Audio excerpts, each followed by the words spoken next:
Hello, I'm Dr. Lisa Belisle, and you are listening to or watching Radio Maine. Today I have with me artist MJ Benson. Thanks for coming in. It's my pleasure. It's great to be here. Well, it's also my pleasure to see not only you, but this piece behind me, which is really quite something. Yes. I want to start with you telling me about it. Well, this is called Phoenix, and it was done in the fall of 2020, which we all know was pretty crazy time. And there was a lot going on in my life, a lot going on in the world. And I would go into the studio and just kind of paint like a crazy person. And there was a lot of gesture, a lot of thick paint, a lot of emotion going on in this piece. And I really like my pieces. They're abstract, first of all, but they are definitely recognizable as landscapes.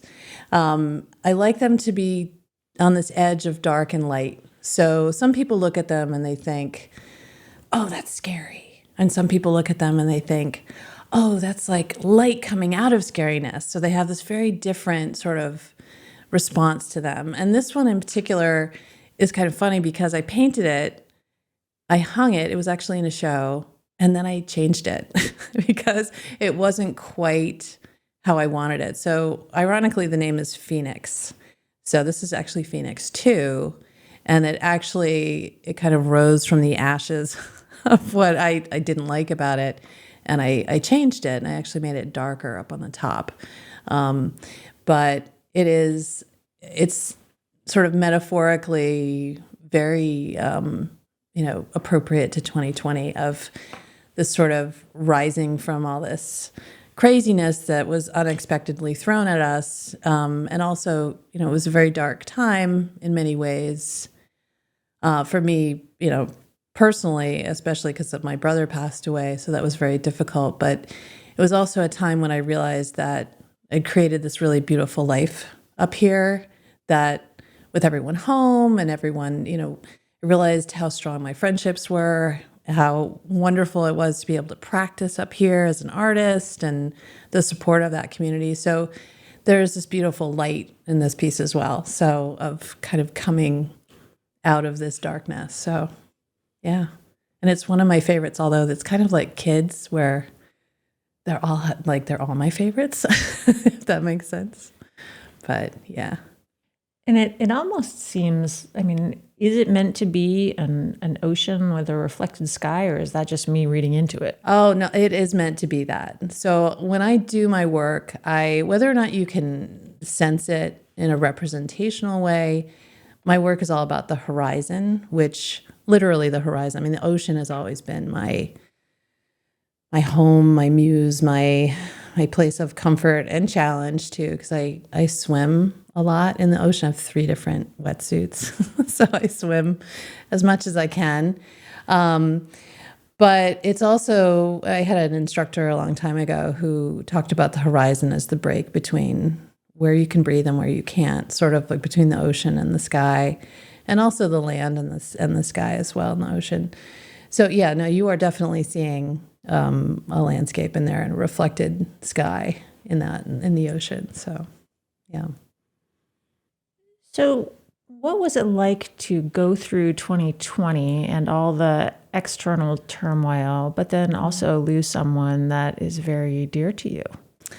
It was really intense. It was a little, was it Tolstoy who wrote The Best of Times, The Worst of Times? Was that him? Might have been Dickens, but Dickens. Somebody, I think it's so Russian that it's a very Russian He probably thing. said something like that too. Exactly. Well, it's a human condition to have those two things. It was really intense. It was deeply, like I was saying about my family and the community, it was deeply comforting in some ways, like how we all pulled together and how we figured out how to sit outside and how I went out and shopped for my neighbors who couldn't leave because they were in quarantine, and they did it for me too, and that kind of thing. And how I really loved having my kids at home, at least most of the time. And even having my husband home from work, which was kind of, he's not, he doesn't enjoy that. So, but he's still like, we all just rallied together. But then it was so, it was heartbreaking to see people struggling with their businesses and struggling with their livelihoods and literally their lives, and concern for their loved ones, especially our elders. A lot of people were really worried about them. And then, of course, my brother had sarcoma, was going through that. And sarcoma, at least how it worked for him, was he was fine, and then suddenly he wasn't, and he was gone very quickly. So that was really difficult. So I remember my sister throwing her hands up in the air and just saying, okay, what's next? I mean, what could you possibly do more, to us? But it was pretty intense, but it was definitely part of my creative work too, was to be able to go to the studio and throw myself, sometimes literally, at my work. So, yeah. It was also a time where we were still trying to figure out how to mourn people and how to gather to lay people to rest. If that's, if you happen to need a funeral in order to do that. I mean, so how did your family handle that? Well, my family is, they're very stoic, so, which they're very proud of. So there's a lot of emotion in my family, but they're also like, okay, buck up and we'll get through this. I remember my dad is a very, very positive person. He can see the silver lining in pretty much anything. And I remember when, when I talked to him right after, literally, a few hours after my brother died, my dad said, well, we had him for 40 years longer than we should have, which kind of surprised me. And I said, what are you talking about? He said, because he'd been in a really bad car accident in college, which I'd forgotten about. But of course, my father would never forget that. So that's what he sees. He saw that. And so we were, there wasn't a lot of chest beating and wailing around it. Of course, everyone was heartbroken, but we all knew we couldn't gather. So we connected with each other as best we could, over the phone, on Zoom. My parents live right near us, so, and my sister was here when he died. So we all spent time together, as and my father, who's, my parents are 87, and he said, just hug me. I don't care. It was very sweet. So, and we had a lot of, I think in some ways, having it be difficult to travel or not being able to travel made it easier, at least on my parents, that they didn't feel like they had to be there. And I know my brother didn't want anybody around, sort of in that same stoic vein. So it was easier for him to say, oh, you can't come because of COVID. But we did plan, and we did have a big party, because he wanted an Irish wake. He wanted no black. He wanted no crying. He wanted lots of beer drinking. And so we had our version of an Irish wake here in Maine. His whole family came out. He's from Colorado and California. So we were able to mourn just later. So, but yeah, I guess mourning has changed, just in terms of, we can't gather at a wake. We can't gather, or we couldn't have gathered in a church. Not that we would have done that anyway, but we just found other ways to acknowledge him, and I'm certainly doing that through my art too.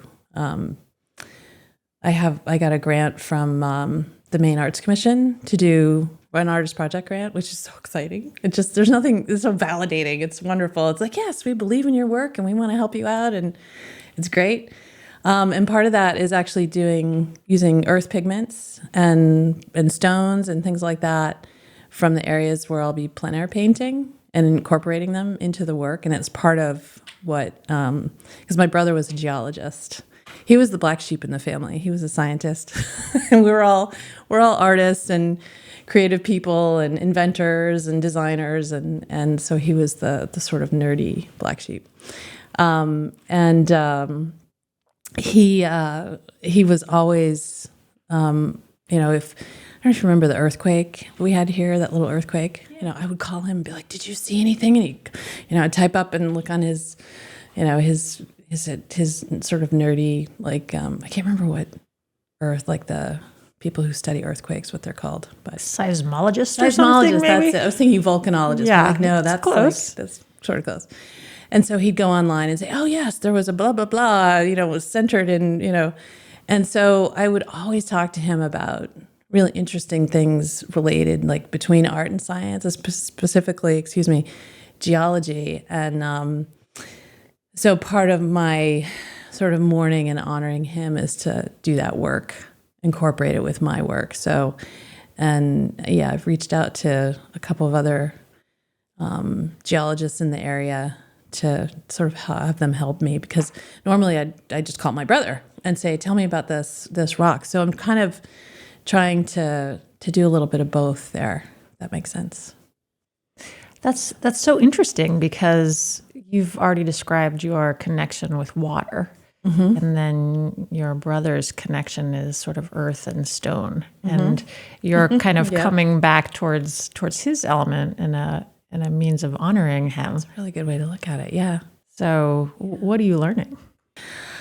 Well, I'm learning that geology is complicated, and it's very visual, interestingly enough, because you're looking at work and also feeling it, and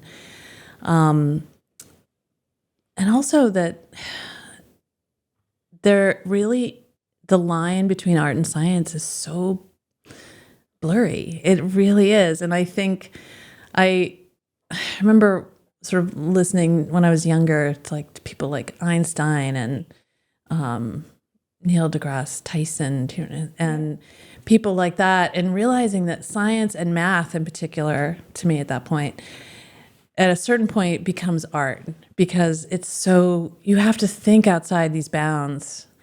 And so I think I'm just literally physically trying to put them together in a way. So that makes sense, if that answers your question. But yeah. It is really interesting, because I think we've been, in the last, almost 2 years now, we've been talking about following the science.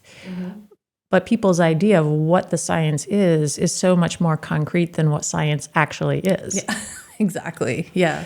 So, when you talk to people who really are scientists, a lot of what they do is question. So we're supposed to follow the people who are looking for answers and questioning. Yeah. Which is probably something that you've been doing with your art, I would think, for probably most of the time you've been doing it. Oh, yeah. One of my big things has always been to push the boundaries of materials.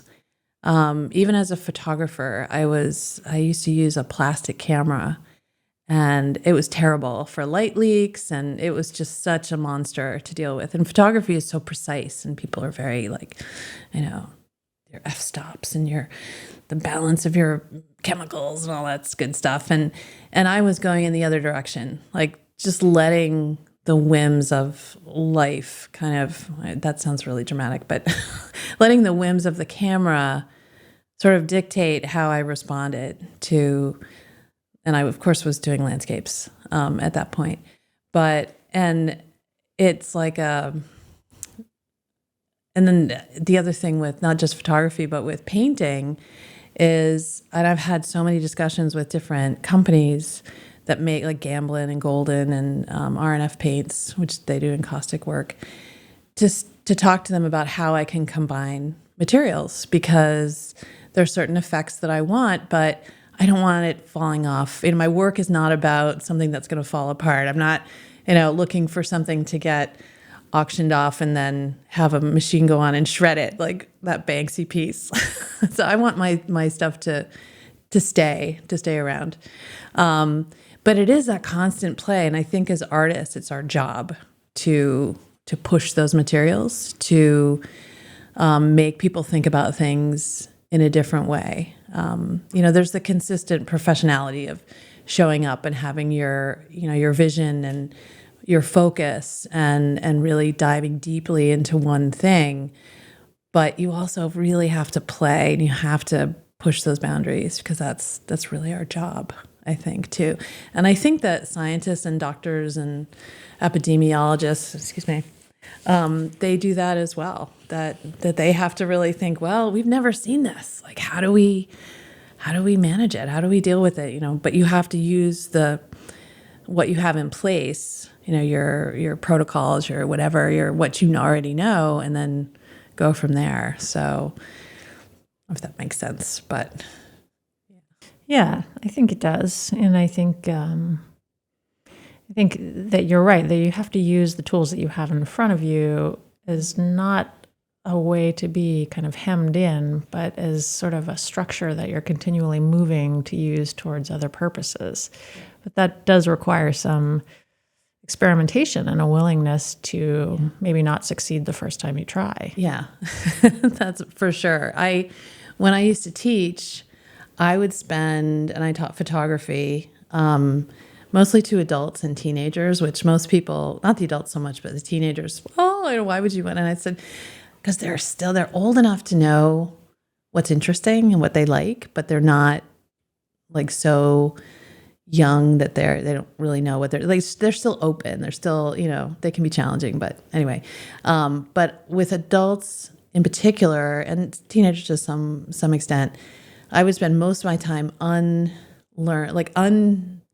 what they had. They had all these biases about their own abilities, that I can't do that. And I had to teach them how to have them think about what they were trying to do versus what they actually did. And that both were good, and that's how they learned, was experimenting and kind of playing back and forth and being willing to fail. I had a teacher, I went to the museum school in Boston, and there was a photography teacher who I was his teaching fellow for years. I just love this guy, Jim Dow. And he had another really well-known photographer come and speak to us, and Martin Parr, who was part of Magnum, in the Magnum agency. And so he came and he showed us all his big fancy stuff, and of course we're students who are, wow, how do you do that? And we can't do that, or we don't do that kind of stuff. And he stopped and he thought, and he said out loud, I should have shown you guys everything I screwed up, because that you're seeing decades of success, but what you're not seeing are the decades of failures, which are 100 times more than that one piece that you're seeing. So yeah, I totally agree that we have to fall on our faces to get anywhere, if that makes sense. So yeah. Well, sure. I mean, in my field, it's called the practice of medicine. Yeah. So, yeah, I mean, patients don't like the idea that we might be practicing on them, but there is a reality to this idea that, when you first start out, you probably do things that you have to kind of keep tinkering with the way that you approach situations, and you get better at it over time. Yeah, and everything's different, even between my kids they're 20 months apart, and the difference between midwifery, that time period was huge. Like, they did everything completely different 20 months later, and it was just nuts.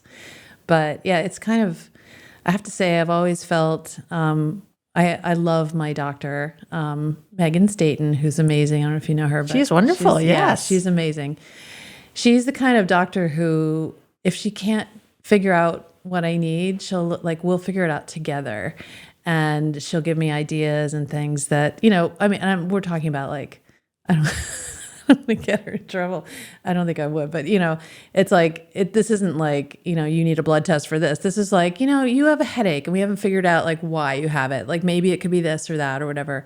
So people who are confident enough in their abilities to say, maybe I don't know, but let's figure it out together, or let's figure it out, or let me look into it some more. That's just super important to have that ability to kind of, it's an issue of confidence and experience in some ways, but I don't know. It's so. Well, it's also an ability to build trust with someone. Exactly. Where, with Megan, who, by the way, she went to residency around the time that I did at Maine Medical Center. So I do actually know Megan very well. Wonderful. Yeah. And, it's an ability to have enough of a relationship with someone else that you can say, well, I don't really know. And that other person can say, okay, they're willing to be part of that uncertainty with you. And that actually is also part of kind of the practice of relationship building over time. Yeah. Well, but I think you also have to have a certain amount of confidence in yourself. And how do we build that?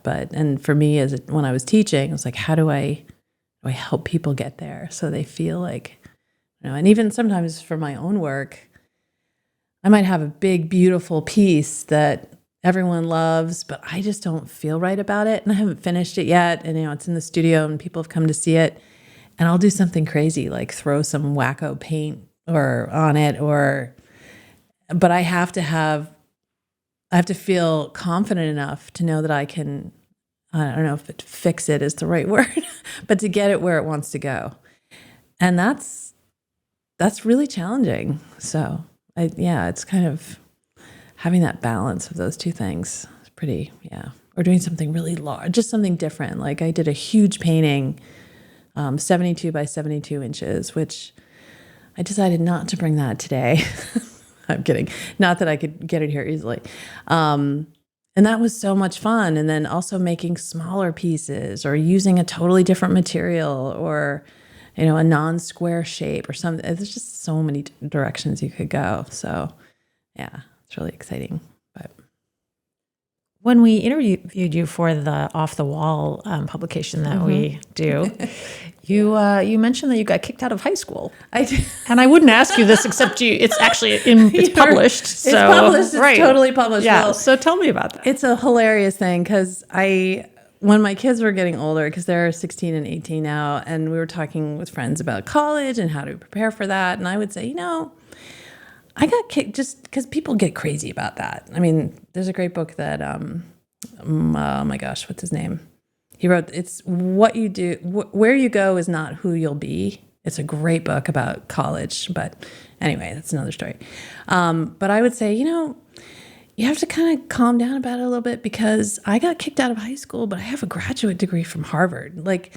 So you just never know what's going to happen. And it's really funny because people always assume it was drinking or drugs or some crazy thing that I did. And in fact, it was academic. And it was academic in that I decided when I was in 7th or 8th grade that I was going to be an artist and a writer. And I didn't really need to bother with everything else. So I would get, I'd have 6 classes and I'd get 3 A's and 3 F's. And I was in a private school and they, rightfully so, like, we can't give you a diploma with this kind of, they really couldn't. And I don't blame them. So I was asked to leave after my junior year because I was just not willing to put in the work for the stuff that I wasn't interested in because I was a very stubborn teenager. So, but alas, here we are. I'm an artist, and not very many people know my writing. It's a different part of my life. But I also, I went to Harvard for graduate school. So it's kind of, you just never know. I tend to invoke people like, oh my gosh, what's his name? Bill Gates, he never finished Harvard. So, there are people like that, or Einstein who flunked math in 6th grade. So it's all to sort of make me feel better about doing something that people think is very, out of the norm. But yeah, so that's the big got kicked out of high school story. It's really, everyone thought, oh my God, you got caught, drinking or you got in it. It's not. It was about who I was. Like I knew what I wanted to do and I didn't really care to do the rest of it. So sometimes that gets in my way, but oftentimes that attitude gets me through things too, if that makes sense. So, well, I would think it lends itself, if you're in 7th grade and already knowing this, it kind of lends itself to that confidence, Yeah, a little bit. It was, like my husband and I always say, we want strong, confident children, and damn it, we got strong, confident children. And it is, my parents were always sort of appalled. They're like, oh no, she's not doing well. She's going to get kicked out. And they really wanted me to toe the line so I could have more choices. But on the other hand, there were the ones who were like, be yourself, do your own thing, find your own path, be an individual. So it was a little like, what's that, question authority, but not your mother kind of like. I think my family was like that, actually.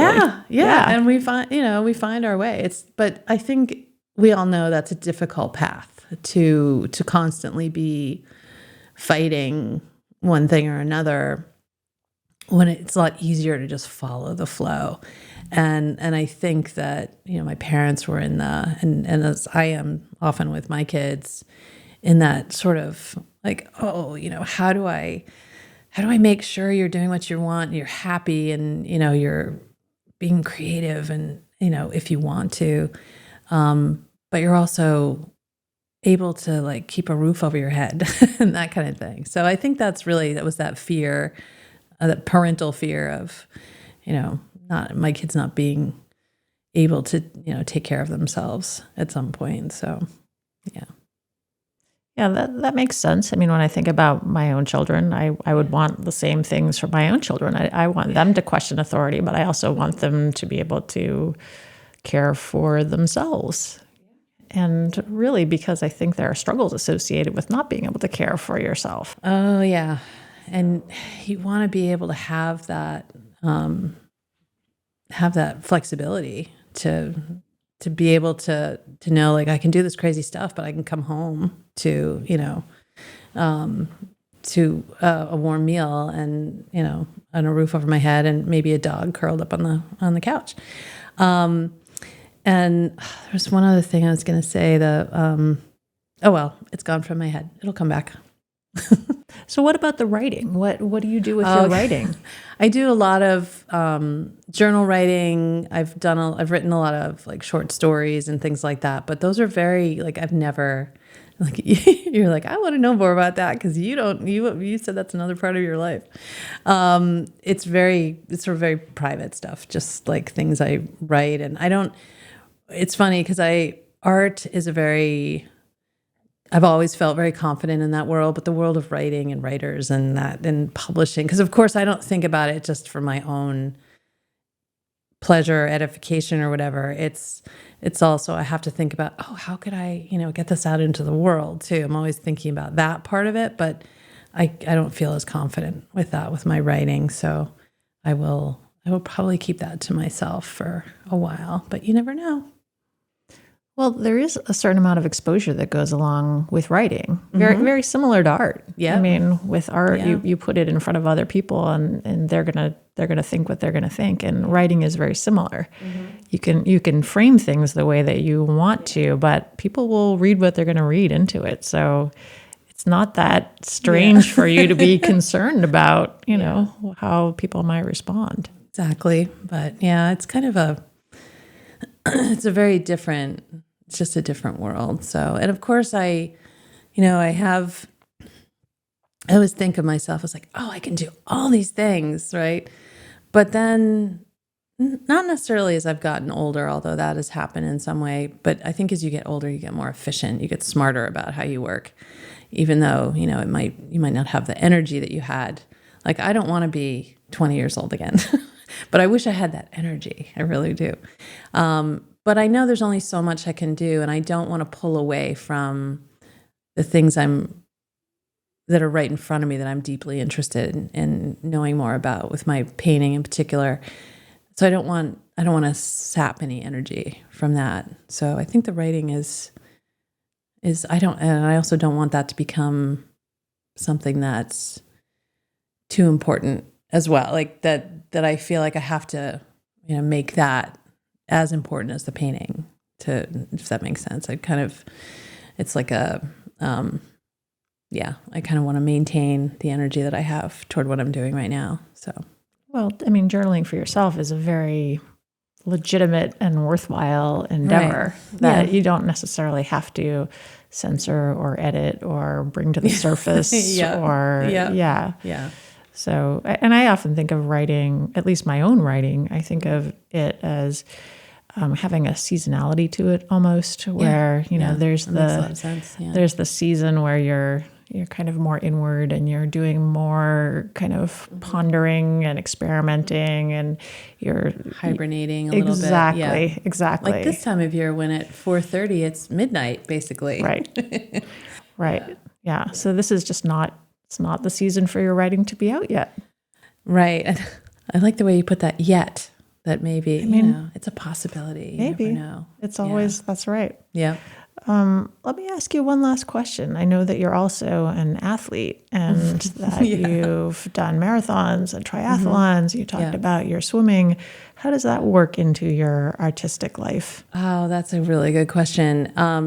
So when I was younger, by younger, I mean when my kids were younger, running was my savior, because I would get up at 4:30 in the morning and I would go run by myself, nobody around. You're nodding like, yes, I totally understand. And I wouldn't listen to music. I would just listen to the world around me and just pound the pavement. And it kept my mind, my head screwed on straight, so to speak. Kept me happy during those sort of underwater times when your kids are so young. And so it really helped me. And then I transitioned into triathlons because I started raising money for the Maine Cancer Foundation through the Try for a Cure, which, what an event. It's just amazing. And there's also one of the differences between just doing one sport in particular. And I was a cyclist before that too. So I was really confident as I'd ridden my bike hundreds, thousands of miles before that. But putting them all together is it's a brainy activity. It's figuring out the transitions and figuring out how am I going to get my shoes on and off. And like there's a different kind of thought behind it. That's not just about like if you go out for a long run, like, okay, have I had enough water? Have I had there's all these things you think about. With triathlons, it's 3 times like multidimensional. So it's really fun figuring that out. But one of the things I started doing lately with my husband and my son, who's 16, who's like, he's kind of a giraffe at this point. But we're lifting weights, like heavy weights, like powerlifting. And it's been so fun. It's just it's amazing. And it's really, it's about having a healthy body, but it's also about keeping your brain active. And it's really been good for all of us to just sort of, when we're done lifting, we just feel like $1,000,000. So yeah, it really helps with keeping everything, brain, body, happy and chugging along. So yeah. I'm thinking about my youngest daughter and how she has gotten very much into CrossFit with her father, which it's been interesting for me to see over the last, I don't know how long she's been doing it, but let's say 5 years. Yeah. And, how she really got into having that be so participatory. It wasn't, I don't know that she ever would have done any kind of weightlifting if she hadn't had her father to encourage her. But it's funny that that's something that you're sharing with your son. Well, it's interesting because when I met my husband, he was a bodybuilder, which is different than lifting, because which I've learned, the subtleties is pretty interesting. Because bodybuilding is about making yourself look good and being strong. That's sort of part of it. So when I met him, of course, I was like, why don't you teach me about bodybuilding? And it was sort of a bonding experience for us. It was really fun. And I loved the way I felt after I did it. And I was like, I'm going to do this for the rest of my life. I love lifting weights. And then when we started doing it again, because we just have various changes in our lives, we have a friend who's a really well-known weightlifter, and she had recommended this gym in Westbrook. And so I was like, why don't we go and do this together? Because that's kind of how we started off, was doing this. And then I thought, we were leaving, we'd go Sunday mornings, and my son would be on the, playing video games. And I said, Dad, why don't you come and lift weights with us? And he was like, okay. So he came, and I think he loves it now. He's, we have a trainer who works with the 3 of us for an hour, and he's, so it's having other people help you out is great. And that's why, even though I have some issues with CrossFit and how I think you can injure yourself pretty easily doing that, but that's just me. I love that it gets people together, and people are working out a lot in the community of people sort of getting healthy together and supporting each other is great. So I'm glad your daughter's doing it with her dad. It's really fun. Yeah. It's also, I think, like I can deadlift more than my son, but it's not going to be for long.